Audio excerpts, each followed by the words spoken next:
오늘은 자비로우신 하나님과 인간의 혁명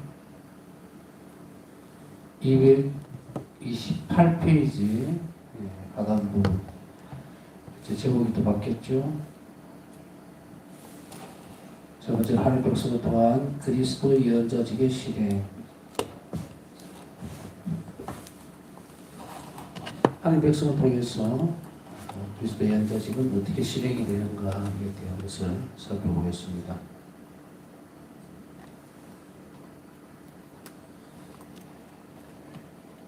어떤 때는 무질서한 모습들을 많이 발견을 하게 되는 것 같은데 그것에 대해서 관심을 가지는 것도 어떻게 보면은 시간을 허비하는 것 같다는 느낌이 많이 듭니다. 긍정적이고 또 실질적인 것을 여러분들은 잘 선택해서 하시고 또 무엇이 옳은지 어떤 것이 잘못된 것인지를 좀 식별을 해서 올바른 길을 잘 찾아가시길 바랍니다. 그게 무슨 내용일까라고 궁금해 하시지 마십시오. 여기는 그런 것까지 일일이 다룰 수는 없고 배정에 오시면은 자유롭게 이런 부분들을 얘기를 할 수 있지만 주제가 딱 정해지는 부분들에 있어서는 좀 옆으로 가고 싶지는 않아요. 예언자직의 실행이라는 것은 말 그대로 올바른 진리에 대한 거잖아요. 그런데 정신없이 아무거나 막 이렇게 건드려버리는 사람들이 요즘 너무 넘쳐나는 것 같다 그런 생각이 들어서 올바른 예언자직은 무엇이고 그리고 이걸 어떻게 수행하는 것이 맞는가. 참 답답한 시간들을 지내지만 제대로 그 자리로 다시 돌아가야 됩니다. 자, 예언자직 어떻게 실행을 할 것인가. 그리스도 예언자직에 참여하면서 하나님의 백성은 그분의 사명을 이어갑니다. 그리스도 예언자직에 참여하면서 그분의 사명을 한 백성은 그분의 사명을 그리스도 사명을 이어간다는 것은 예수님께서 세상을 떠나서 성천하실 때에 교회의 가장 중요한 소명을 맡깁니다. 그죠? 복음을 전파하십시오. 전파하라. 그리고 세상 끝날까지 복음을 전하고 모든 이들을 보다 세례를 받게 해서 한 자녀가 되게 하라. 이것이 지상 소명이면서 이것을 또 굳이 예수님 마지막 당부라는 것보다는 당신이 다시 오실 때까지라는 거죠. 재림에 대한 약속. 그것이 이루어질 때까지 교회는 뭘 해야 될 것인가를 분명하게 하면서 당신께서 이 땅에 오셔서 공생활 동안 실행하셨던 그 예언자직을 이제 교회가 실행하기를 원한다. 이 말입니다. 제2차 바티칸 공의회는 교회에 관한 교회 현장에서 공부한다. 위대한 예언자이신 그리스도께서는 생활의 증거와 말씀의 힘으로 하느님 아버지의 나라를 선포하셨으며 영광이 완전히 드러날 때까지 당신의 예언자직을 수행하신다. 영광이 완전히 드러난다는 것은 예수님께서 부활하시는 순간이죠. 그것이 완전히 드러날 때까지는 예언자직을 계속해서 수행하셨다. 예언자직을 앞에서 다 말씀을 드렸습니다. 무엇이 예언인지 그리고 그것을 어떻게 실행하고 드러내는지. 그리스도께서는 당신 이름과 권력을 가르치는 교계만이 아니라 평신도를 통해서 예언자직을 수행하신 것이나 당신의 이름과 권력으로 교회죠. 이건 교계제도를 이야기하는 거죠. 교계제도는 여러분들이 다 아시잖아요. 그죠? 교황님부터 시작해서 밑으로 쭉 수직적인 것, 질서죠. 사회적 체계. 교회는 이 사회 안에서 살아갑니다. 왜 떨어져서 있기 때문에 조직과 체계를 갖추게 되어 있죠. 그래야 활동이 가능합니다. 우리가 한 나라를 한번 살펴볼까요? 어떤 나라, 아직도 이런 나라가 있습니다. 무정부 상태. 소말리아라는 나라가 지금 하나 예를 들면 무정부 상태예요. 정부가 없어요. 총칼만이 지배하는 거예요. 여러 많은 무장단체가 서로 자기가 잘났다고 땅 따먹게 하고 있는 게 소말리아거든요. 정부 없죠. 정부가 없으니까 됩니까? 말 그대로 무정부는 혼란이죠. 온갖 죄악이 그냥 제재될 것이 아무것도 없으니까. 그래서 교회 또한 이 안에 들어왔을 때 세상에서는 예수님께서 교계제들을 마련하시고 그 체계적인 것 안에서 교육받고 양육되기를 원하셨다는 그 말입니다. 그럼 이것뿐만 아니고 체계적인 교계제들뿐 아니라 평신도들을 통해서도 예언자직을 수임하시는 것이다. 바로 그 목적을 위하여 평신도들을 정인으로 세우시고 신앙 감각과 말씀의 은총을 주시어 가정과 사회 일상생활에 복음의 힘이 빛나게 하셨다.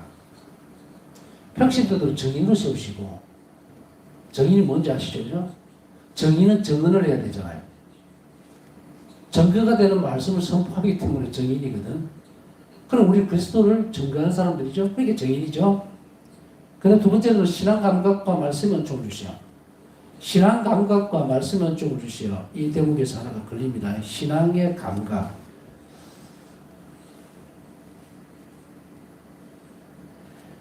얼마 전에 유튜브를 하나 방송을 잠깐 보다 보니까 이상한 대목이 있어서 제목도 이상하고 해서 실제적으로 그 제목을 따서 들어가 봤더니 조사를 해봤더니 없는 교회예요. 상당히 가상적인 것을 마치 실제로 있었던 것 같이 이렇게 꾸며는 거짓된 유튜브 방송이단 말이야. 그런데 이게 내가 혈압이 높아서 아마 뒤로 넘어가실 거예요. 댓글창에 신자들이 거기다가 기도를 요청하고 있는 거예요.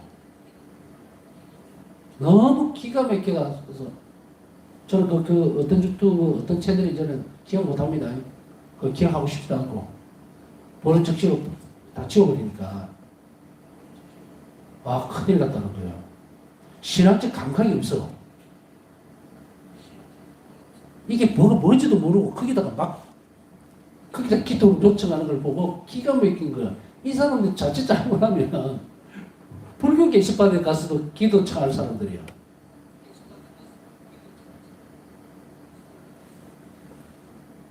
이렇게까지 됐나? 이렇게 신앙적 감각이라는 게 완전히 이렇게까지 상실이 됐나 싶으니까 기가 너무 막히기도 하고, 기가 너무 막히면 기 안 들잖아요. 그러니까 적당한 선에서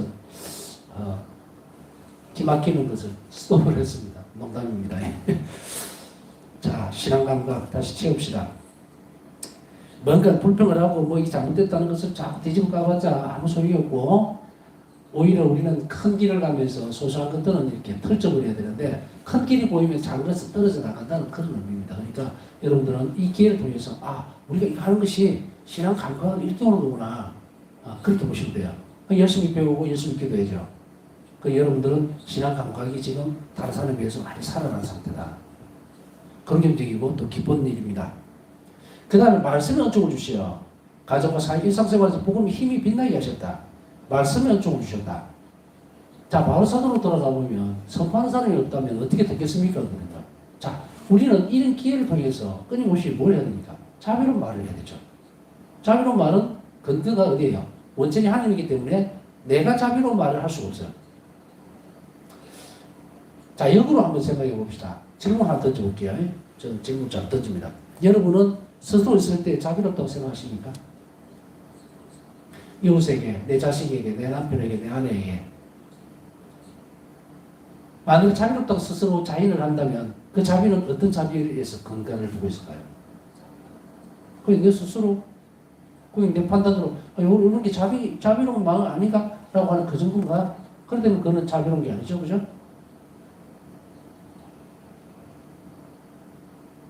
제가 툭 던져주는 그 지점을 잘 보십시오. 저는 근거 없고 아니면 의미 없는 질문을 안 합니다. 제가 던지는 질문 안에 뼈가 있는 것도 아니에요. 저는 뼈를 심어서까지 질문하지는 않습니다. 오히려 물렁뼈예요. 물렁뼈. 여러분들이 이 질문을 잘 가져가셔가지고 한 뼘이라도 좀 잡았으면 좋겠다. 왜냐하면 생각을 잘 안 하잖아요. 바쁘다는 이유로 또 아까 외람되지만 신앙적 감각이 나는 너무 떨어져서 이런 식으로 해서 자 이제 이렇게 서서서 가져올 때는 중요한 지점에서 질문을 스스로 할 수 있는 그런 곳이 돼야 돼요. 그런데 지금 아직까지 그렇지 못하니까 제가 대신 질문을 이렇게 조목조목 오늘은 이렇게 한번 돌아보십시오 하면 꼭 하세요. 이건 살이 되고 피가 되는 게 아니라 영혼의 생명을 얻는데 아주 중요한 겁니다. 나는 과연 자비로운가에 대한 이 질문들을 던질 때에 자비로 말을 하는가라는 것으로 대체할 수도 있고요. 아니면 나는 자주 하는 말씀으로서 내 자신을 추스리기도 하고 혹은 남에게 희망을 주기도 하나라는 그런 의미도 여기에 플러스 알파로 들어갈 수 있어요. 우리가 어떤 사람 위로할 때 아유 너무 안 됐어요 이런 말보다 하나님 말씀을 가지고 위로를 할 때 그런 은총이 따라갑니다. 그래서 말씀에 은총을 주신다는 것은 우리가 참으로 성령 안에서 이 말씀을 그대로 가지고 감으로 인해서 위로를 준다면 뭐다? 은총이 따라갈 거라는 거예요. 그래서 이러한 은총을 말씀 은총을 주시겠다는 이야기야. 우리 모두는 그리스도인의 됨으로 인해서 말을 잘한다고 해서 말씀 은총을 받은 게 아니고요. 그리스도에 대해서 증거할 수 있기 때문에 은총을 받은 거예요. 말씀 은총을. 그래서 대단한 설교가라든지 아주 유명한 그런 설교가들만이 사람을 감동시키고 하는 것은 아니에요. 자, 바사성 일기에서 물론 사제들이 이야기를 하면서 예수님 그 말씀하시죠. 나의 자비를 선포하는 사제들 입을 성별하겠다. 축성하겠다 이 말이거든요. 그러면 한 자비의 말씀을 선포하는 사람들은 모두 뭐다?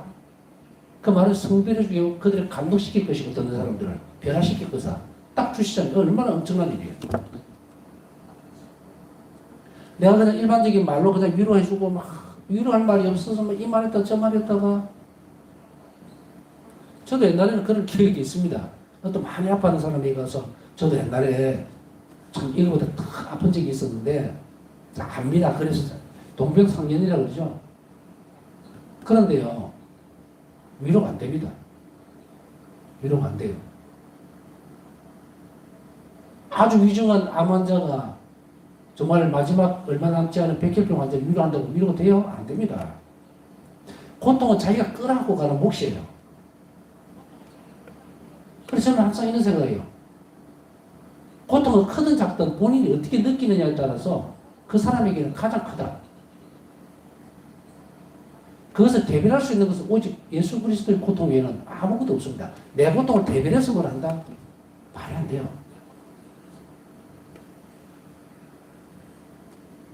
여러분 손톱 밑에 가시가 하나 찔렸어요. 너무너무 아픕니다. 근데 어떤 사람은 보면 정말 화상을 입어서 정말 고통스러워요. 그럴 때 이 내 아픈 이 손톱 밑에 들어가서 잠시도 못 있는 이 고통하고 그 고통하고 비교를 한다? 뭘 비교를 할 겁니까? 본인이 너무 아프다고 느끼는데요. 그것도 위로할 수 있는 것은 은총밖에 없고 그 고통의 중심지에는 예수 그리스도 외에는 없어요. 우리가 예수님을 살아내야 되는 것은 바로 그 부분입니다. 그분만이 우리 고통을 이해하시는 분이에요.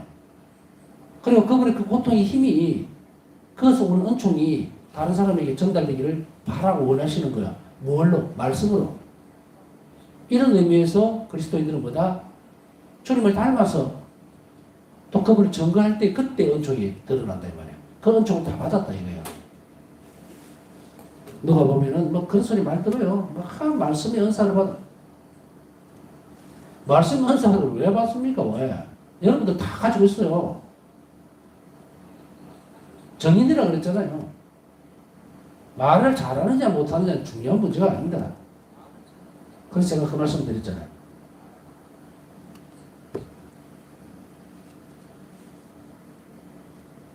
어떤 때는 많은 박학다시간 그런 박시간 지식을 막 전해주면 참 말 잘한다 뭐 이래. 영혼을 감동시키지 않는 말은 아무 쓸데가 없어요. 쓸모없다고. 그러니까 웃고 즐기고 넘어가는 그 말이 무슨 필요가 있냐. 정말 아까운 시간들이죠. 근데 여기서 자 화자를 돌려서 여러분들에게 하는 이야기예요. 두려워하지 마라. 말하는 것을 하늘에서 말하는 두려워하지 마라. 저 사람에게 내가 진짜로서 이런 말을 하면 참 좀 뭔가 책이 잡힐 것 같기도 하고 막 주춤주춤하죠. 그때 우리는 이 말씀을 떠올려야 되죠. 나와 복음을 부끄러게 여긴다면 또 그들을 부끄러게 여기겠다. 경중은 있을 수 있습니다. 본하심 할 때 이제 선교를 위해서 이렇게 얘기를 하니까 어떤 분이 찾아와서 신물적인 말을 참 못하는데 어떻게 해요? 그렇지 하지 마세요. 할 수 있는 만큼 하십시오. 용기를 가지고. 장황하게 설명하지 말고 성당에 한번 가보실랍니까? 그런 정도로 충분합니다. 그러니 나머지는 하나님 하실 일이고 무엇을 하느냐? 말을 꺼내는 거예요. 정의는 그 부분이 어떤 형태로든지 간에 그럼 우리에게 있어서 지금 오늘날은 뭡니까? 자비는 말을 하는 것. 그걸 지금 얘기를 하고 있습니다. 그렇게 함으로 인해서 일상생활에서 가정과 사회 일상생활에서 복음의 빛이 빛나게 하셨다. 참 돌아보면요. 그리스도인들이 말 한마디 하나님에 대한 관해서 그리스도 말씀을 가정이나 사회에서 이렇게 드러내고 선포할 때에 엄청난 변화가 있다는 것을 우리는 잘 알아들어야 됩니다. 그렇기 때문에 바로 이런 것들을 우리에게 주셨던 것이 얼마나 엄청날까. 악은요, 전부 연결고리로 다 되어 있어요. 저는 어떤 때는 보면 이 말이 세상 전체를 엉망진창으로 만들고 있다는 생각을 많이 합니다. 여기서 예언자직이라는 것은 올바르고 정의롭고 자비로워야 되잖아요. 그런데 오늘날 뉴스라든지 이런 거 보세요. 전부 거짓말 투성이. 응? 미국의 무슨 뭐 예를 들어서 대변인 말하는 거 전부 거짓말. 전부 거짓말. 사람을 죽이고 안 했다 그러고 막 그러죠. 러시아 외무부에서 뭐 나와가 전부 거짓말. 자, 누가 얼마나 거짓말을 잘하느냐가 중요한 게 아니라 그 자체가 죽음을 가져오죠. 다시 우리가 좀 돌아와서 이제 우리는 말씀에 대해서 내가 하는 말에 대해서 정말 깊이 숙고할 때가 됐다. 그런 의미에서 보면 아까 제가 말씀드렸듯이 나는 자비로운가에 대해서 성찰할 때 제일 빠르게 떠오르는 게 말이다. 거칠고 성의 없고 가족이 됐든 친구, 친척이 됐든 누구든 처음에는 사포질한테 그 사포를 보면 막 굵은 것도 있고 가는 것도 있잖아요. 굵은 건 거친 면을 딱 깎고 그 다음에 아주 부드러운 사포는 뭡니까? 아주 정교할 때 닦죠. 지금은 우리가 비록 여러분이 났잖아. 어느 단계인지는 몰라요. 때때로 거친 사포질을 당해야 될 때도 있겠지만 물러서서는 안 된다. 내가 한마디 자비로운 말을 하고 자비로운 길을 한번 바칠 때마다 그 어리석은 인간들이 악에 의해서 움직이는 그 거짓말들, 증인들이 드러나겠죠. 우리는 얼마나 중요한 역할을 해나갈까. 그렇게 해서 우리 주변이 바뀌고 내가 바뀌고 그리고 사회가 바뀐다는 이야기입니다. 자, 이 현장은 교회에 관한 교회 현장은 평신도들이 예언자직에서 아주 중요한 영역이 가정생활이라고 말하고 있다. 가정생활에서 이 실천이 특별히 필요한 이유는 뭘까? 왜 가정생활에서 이것을 해야 될까? 또 왜 이걸 해야 되나? 또 어떤 방법을 해야 될까? 사실 가정이라는 걸 이렇게 축약시켜 보면요. 가족들이 그렇잖아요. 너무 잘 알다 보니까 뭔가를 하려고 그러면 뭔가 좀 쑥스럽고 뭐 좀 쭈삣쭈삣하고 그래요.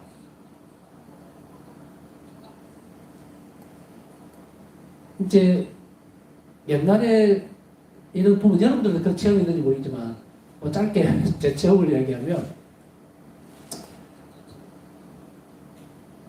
제가 이렇게 누군가에게 나서서 뭐 예를 들어서 오락을 한다 신자들하고 이럴 때 상당히 낯이 많이 가립니다. 제가.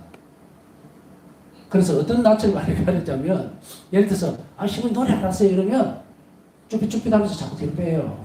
어떤 것 때문이냐면 실수하면 어쩌지? 괜히 삑살이 나면은 손가락질 하니까 이런 것들이 그게 간격이 있는 거예요. 간격이 있어서 무슨 소리 하느냐 뭐 이런 안 하고 이랬던 그런 기억들이 있는데 지금이라고 뭐 대놓고 막 나대고 그리도 못해요. 그런데 나이가 들면서 어떤 생각이 드냐면 이런 생각이 듭니다. 이들은 내가 좀 실수를 해도 너무 잘 받아줄 사람들인데 이런 생각. 여러분들도 그런 경험들이 있는지 모르겠지만 전부 다는 아닐 거예요. 똑같은 형태의 모습들은 아니지만 때때로 그런 부분에 있어서 가정을 이렇게 살펴보면요.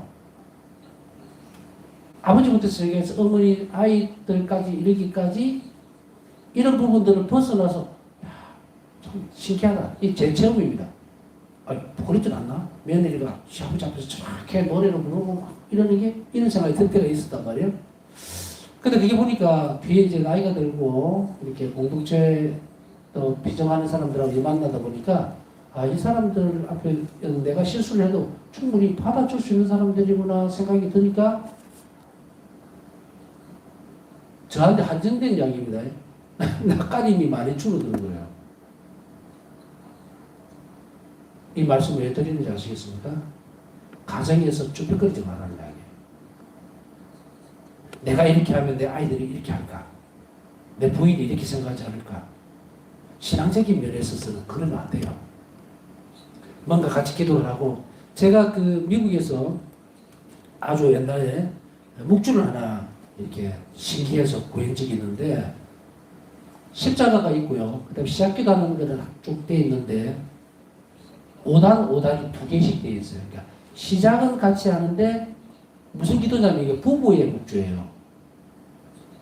시작할 때는 부부가 그 십자가부터 잡고 이제 시작하죠. 사도신경부터. 그렇게 할 때는 손을 맞잡고 있으니까 같이 손을 잡고 이렇게 합니다. 가다가 이제 두 갈래로 이렇게 나눠져요. 따로따로 5단. 이게 뭐냐 하니까 그때 제가 기억에는 이 묵주에 이런 의미가 있었어요. 성가정으로 살아가려면 부부가 싸움을 할 때도 있고 말다툼이라고 칩시다. 싸움이 아니고 말다툼을 할 때도 있고 마음이 상할 때도 있지만 기도만큼은 꼭 이걸로 해야 한다. 그러니까 저녁에는 꼭 기도를 같이 한다. 어떤 상황이 벌어져도. 그리고 기도를 하기 전에 어떤 모습으로든지 화해한다. 이게 딱 있더라고요. 참 많은 생각을 하게 만드는 묵주였어요. 이거를 미국에서는 신혼부부, 그러니까 혼배 성산하는 사람들에게 선물로 준다고 그러더라고요, 이게. 그래서 참 좋다. 이게 어떻게 이런 방법이 있었을까? 묵주를 따로따로, 어떤 그런 부분이 있어요. 우리가 평생을 살면서 아무리 톡탁톡탁 해도 저녁 기도만큼, 묵주 기도만큼은 같이 하자. 이 약속을 평생 깊게 나가는 부부도 봤습니다. 물론 어떤 때는 속이 상하니까 덩지고 할 때도 있었지만 어쨌든 한다는 거예요. 정말로 참 좋은 모습이 이렇게 되어간 그런 것을 한번 예를 들어서 떠올려보면 이 말씀은 아주 쉽게 이해를 할 수 있어요. 가정 안에서 서로의 낯가림에 대한 것, 그리고 뭔가 약속적인 것들, 가장은 가장으로서 권위는 바로 아이들에게 영원한 생명을 전달해 줄 때예요. 그래서 가정기도를 같이 하고 여러 가지 상황들을 한번 제시를 해볼 수 있죠. 우리 아이는 다 커서 잘 안 할 거예요 라고 하는 것보다 시도해보고 우리가 어떻게 하느냐는 건 권고해주는 말씀이라고 생각이 되십니다. 가정생활에서 이 실천이 특별히 필요한 이유는 현실의 가정 공동체의 기능이 왜곡되어 가고 있는 현상을 설명될 수 있다. 자, 좀 더 읽어볼까요? 가정 공동체는 가족 개인과 전체 가족이 도덕적, 영적인 측면의 기초가 된다. 가정 공동체는요, 영적, 도덕적인 측면의 기초가 됩니다. 그래서 가정교육이라는 말을 우리가 많이 하잖아요. 그래서 우리가 영적이고 도덕적으로 뭔가 문제가 생긴 아이들에게 가정교육이 잘못됐다고 얘기를 하잖아요. 올라가 보면 그 부모가 또 부모에게 또 잘못 배운 거예요. 또 어떻게 보면 다른 측면에서는 뭐 다른 예외적인 부분이 있을 수 있습니다. 어떤 자라면서부터 부모 사랑을 받지 못하고 부모에게 교육을 받지 못했던 그런 부분들이 표출이 되는 경우도 있겠지만 그러나 그렇다 하더라도 자신이 그런 것을 배워올 수 있는 기회를 전혀 교회가 주지 않았느냐? 아닙니다. 충분히 줬어요. 적어도 어떤 측면에서는요, 마지노선이라고 이제 생각을 하면 교회가 혼인을 앞두고 있는 다시 관면논배를 라고 하더라도 그 혼인을 앞두고 있는 이 신랑 신부, 예비 신랑 신부들에게 뭘 가르칩니까? 혼인에 관련된 교육을 반드시 이수하도록 하죠. 그렇기 때문에 이것은 어떻게 보면 그리스도인 가정 공동체에 한정되어 있는 부분으로 이해될 수밖에 없어요. 교회에서 혼인을 안 받은 사람을 성가정이라고 얘기 안 하잖아요. 사회에서 살아나가는 사람도 그 사람들은 모릅니다. 그 사람 대해서 얘기하는 게 아니라 지금 그리스도인들을 대상으로 지금 하는 거잖아요. 그럼 우리 가정을 잘 살펴보고 다시금 쇄신할 필요가 있다는 이야기입니다. 이혼과 중혼의 만연,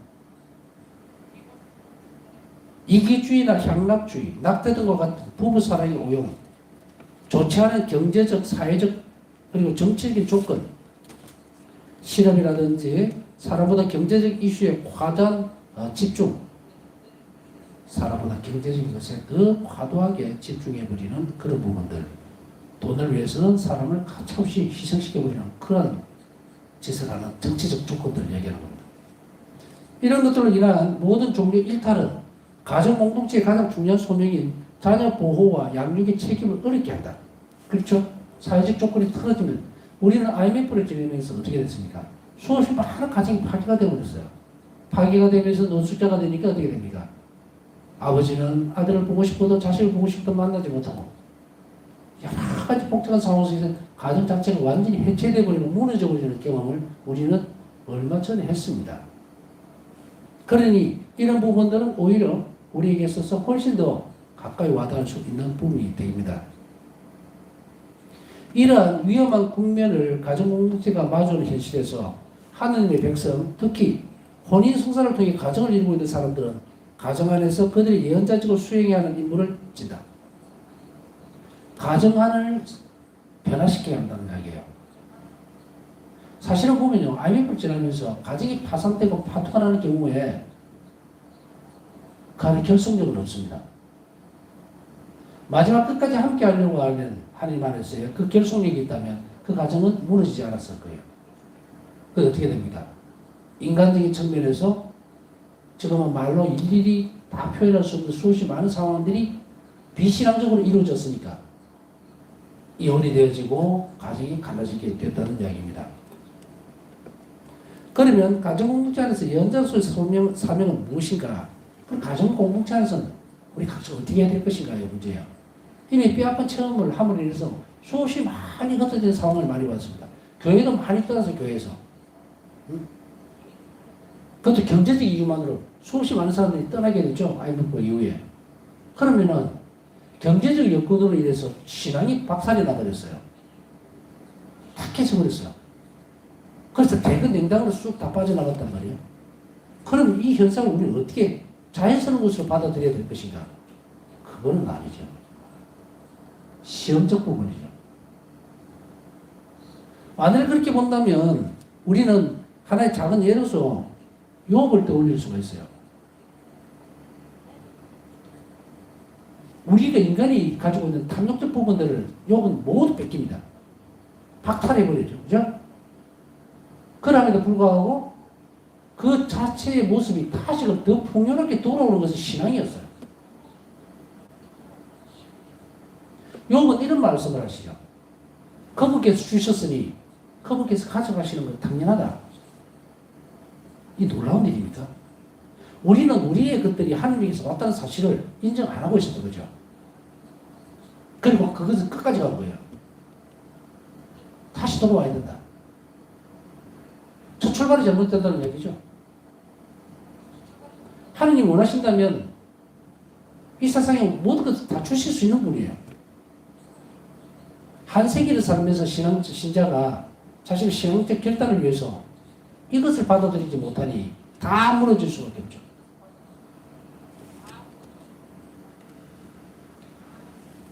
인간적인 측면에서만 따질 부분은 없어요, 신앙에서. 사렙자 마을에 대한 그 과거 얘기를 말씀드렸잖아요. 왜 그에게만 왔을까? 굶어 죽지 않도록. 그 안에는 딱 한 가지 이유가 있었어요. 하나님은 나를 섬깁니다. 사렙자 마을의 그 과부의 입장 모습이나 돌보시는 하는 모습이나 욥을 다시금 그 구렁텅이에서 끄집어내서 모든 축복을 넘칠 만큼 주신 하느님. 자, 어떻게 이해해야 할까요?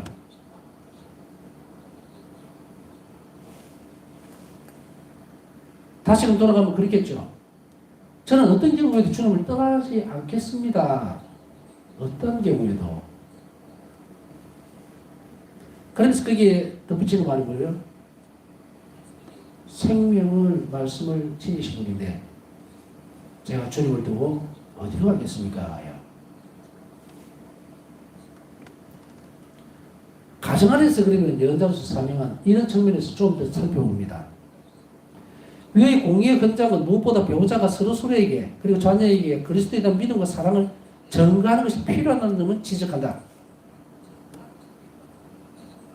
배우자에게, 자녀에게 그리스도의 사랑을 전거해야 한다. 믿음과 사랑을 전가하는 것. 우리 각각의 가정이 이 그리스도의 믿음과 사랑을 전가하는 상황이었다면 가정이 해체되거나 무너지는 경우는 없었을 거예요. 통계적으로 뭔가를 얘기한다는 것이 아니라 저는 진리의 바탕을 두고 지금 말씀을 다시 풀어준 거예요. 이게 무슨 제가 무슨 지식적으로 축적된 거라든지 아니면 무슨 데이터를 쌓아가지고 이렇습니다 하는 그런 사람이 아니잖아. 구원관 안에서 인간이 올바르게 이렇게 된다는 길을 확실하게 보여주고 있는 거예요. 그럼 우리가 해야 될 것은 이 부분이었다. 믿음과 사랑을 서로에게 전가해야 합니다. 뭔가 조그만 일이 있을 때도 함께 기도하고. 자, 바울사성녀의 어떤 가정으로 잠깐 돌아가 볼까요? 바울사성녀는 당신의 가정을 어떻게 묘사하고 있습니까? 성모성을 내면 정말 목적기도를 열심히 바치고 늘 아름다운 성가가 집안 곳곳을 아침 되면 울려 퍼지게 만들었고, 그러면서 그 바울사성녀는 이런 말씀하죠.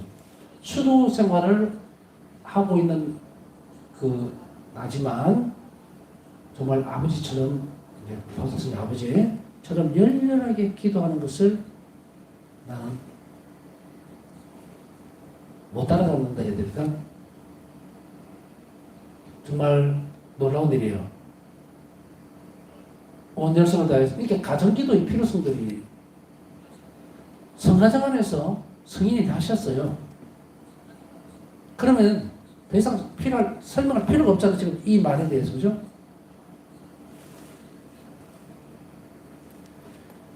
가정 안에서 드러나는 것들은 바로 하나님께서 섭리하시고 이끌어간다는 것을 볼 수가 있습니다. 작년에 바울사성녀 생가를 방문했을 때에 그 뒤편에 갔을 때에 바울사성녀가 바울사성녀 가족들이 함께 기도하셨던, 묵주기도를 바치셨던 그곳을 이렇게 둘러보면서 참 많은 생각이 드는 거예요. 그냥 생각만 하고 그치는 게 아니라 너무 기쁘더라고요. 정말 얼마나 행복했을까. 가족이 모여서 성모성월에 성모님에 대해서 묵주기도 바치고 하는 것들, 그것이 이들을 너무도 행복한 영원한 생명으로 이끄는, 그죠? 우리가 바라고 원하는 것이 그 안에 모두 있다는 것을 우리에게 충분히 알려줍니다. 그런 의미에서 보면 바로 이게서 그리스도에 대한 믿음과 사랑을 전가하는 것이 필요하다는 것이 무엇을 의미하는지 충분히 잘 알아들을 수가 있습니다. 남은 시간 묵상하면서 오늘 자유를 청하신 분들을 위해서 함께 기도 중에 기억해 주시기 바랍니다.